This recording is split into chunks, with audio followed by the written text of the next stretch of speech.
Hey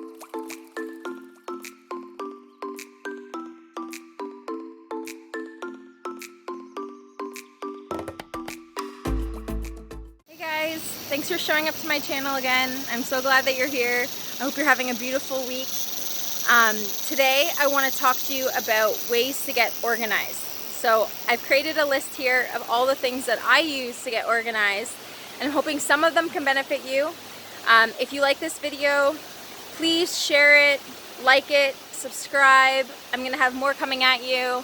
I think the next video is going to be on procrastination and how to break through procrastination. But for today, we're going to talk about getting organized. So one of the first things that I think is really important to get organized is to give yourself the space and time to really get clear on what it is that you want to accomplish. So it's taking that day to do admin stuff. It's taking that time to balance your yin and yang, to really clear your mind and focus on what it is that you want to accomplish, but within like a space that allows for you to breathe through the process, so that you don't feel rushed or crunched for time, that you've given yourself enough time and space to really lay the foundation and get organized for what it is that you want to work on. Okay, tip number 2, keeping things out of your head. So most of us actually really struggle for short-term memory, and one of the things, let me explain why that is. So it's because we're so distracted most of the time. We're inundated with so much information, advertisements, people's feeds, all these different things all the time. We're constantly getting information. And so it's actually showing up in society now that people have a shorter attention span for short-term memory. So one thing that you can do is keeping things out of your head, but also tracking them so that you don't forget. So this is about writing things down, basically. Long story short, it's when you have an idea or you have something that you need to remember, write it down. Have a piece of paper somewhere around your desk or around your space that you use when you do get things done, or on your fridge, where you can just write it down so you don't forget. So that's getting it at, like, releasing it from being in your mind or relying on it being in your mind for like later on to remember it, and by just writing it down. Number 3, I have my list here. I am 36 weeks pregnant today, so my brain is fried most of the time. Just trying to remember my my list, so I have it here. So number 3 is build systems. So building systems means understanding which tools will help you be more organized and then sticking to those systems. So sometimes this takes a bit of groundwork. It's about discovering different softwares, using different programs, and figuring out what's best for you in terms of getting the task done, and what organizational tools benefit you for each task. So for example, like a lot of people use Google. I use Evernote for tracking a lot of my notes and making to-do lists and sharing files with my coworkers or my partner. And really, when I want to like write out longer posts and different things and I need somewhere to put it, Evernote is amazing because it's on my phone and my computer. This is not sponsored by Evernote. It's just one of the ones I think of when I think of organizing my thoughts. So learning systems of how you want to accomplish a task using the different tools and technologies that we have in our hands right now. I'd love to know below in comments what tools you use and how you use them, because I'm always interested in learning new things and developing my skills around this as well. Number 4, understand the difference between events and tasks. So events are things that actually have a date and a timeline and a specific point in which you might need to show up or be somewhere or get something done. And a task is more something that's ongoing and doesn't necessarily have like a strict deadline. So you want to break down what you're trying to accomplish into events or tasks, and then put them in your calendar as an event with a timeline, or with a deadline, sorry, and a date specific, or a task, which is just kind of like an ongoing to-do list of things that you're working on that have maybe a longer time frame. And if you feel like something is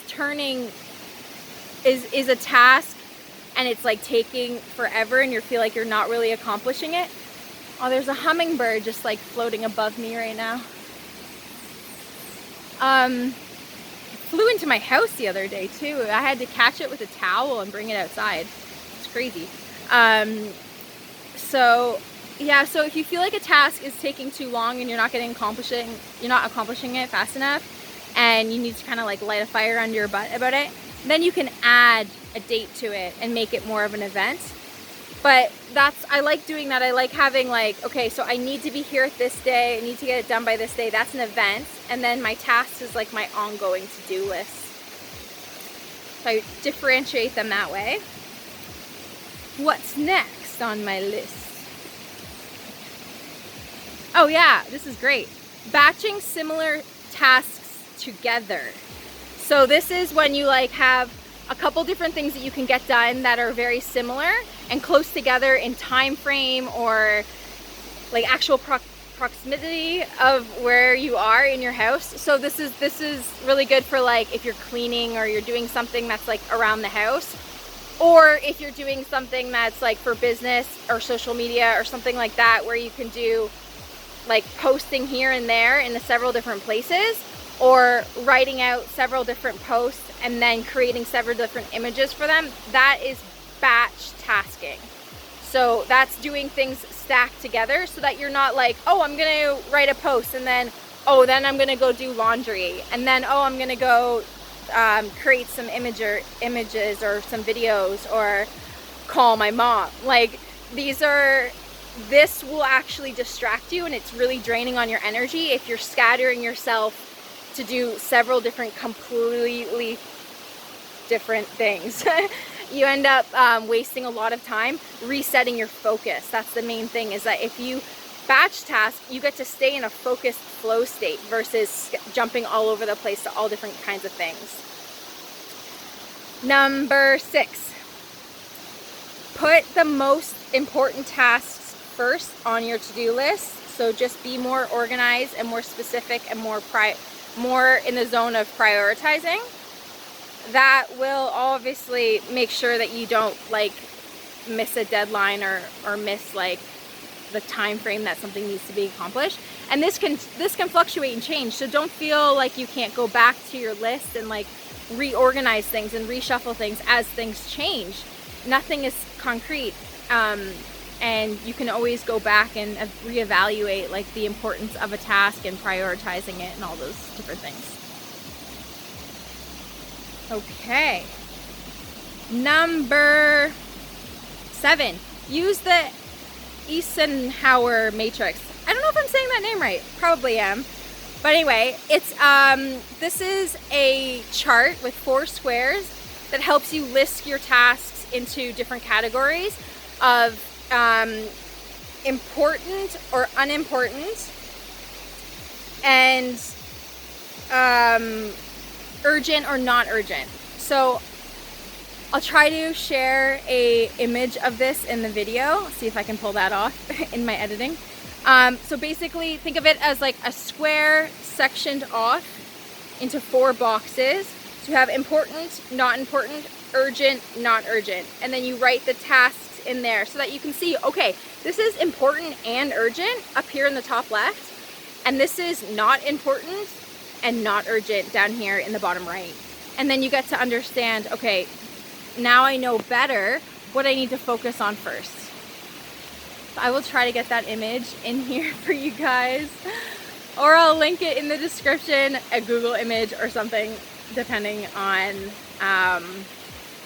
what I can do.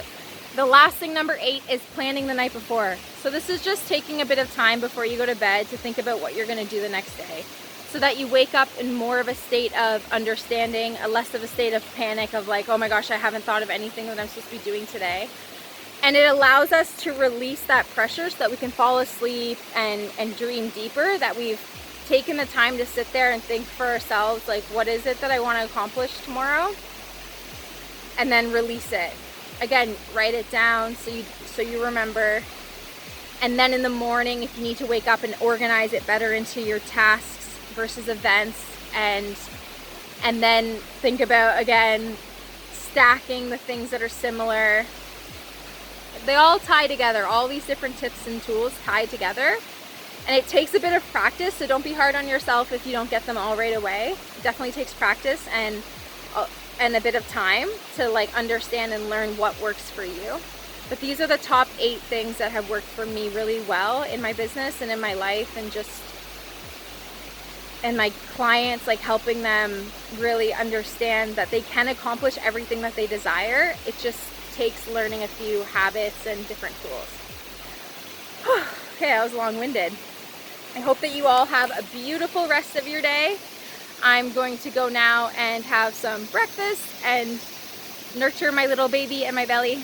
And so yeah, the next video that I'll be on here is how to stop procrastinating, for those of you who are struggling with feeling like you're procrastinating. Stay tuned. I'm gonna have that one soon. Okay, like, subscribe, and comment below, please. I would really love to connect with you all deeper and share ideas and stories. Okay? All right, talk to you later.